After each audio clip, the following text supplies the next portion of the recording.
ခုတင်တို့မြင်တွေ့နေရတာကတော့ကမ္ဘာပေါ်မှာအထွတ်အမြတ်ထားဆုံးဖြစ်တဲ့ဂေါတမမြတ်စွာဘုရားရှင်ရဲ့တက်တော်အစစ်မှန်များပဲဖြစ်ပါတယ်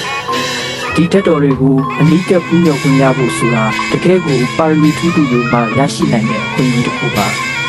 ဒီဗီဒီယိုလေးကိုအဆုံးထိပူးတော်ရင်ကုသိုလ်ယူကြဖို့တိုက်တွန်းချင်ပါတယ်ဒီတက်တော်တွေဟာအိန္ဒိယနိုင်ငံဝေတာလီပြည်ကရှေးဟောင်းရှင်စီပြီးတော့အတွင်းကနေပြီးပေါ်ပြရှိခဲ့တာဖြစ်ပါတယ်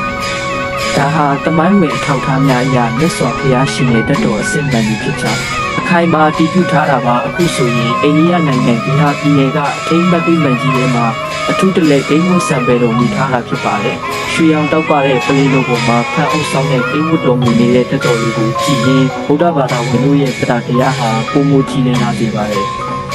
တမန်တွေစီမီတွေနဲ့ဥဇော်ထားတဲ့ဒီနေရာဟာအေးချမ်းမှုနဲ့တန်ရှင်းမှုတွေစုဝေးရနေရတဲ့တစ်ခုလည်းဖြစ်ပါတယ်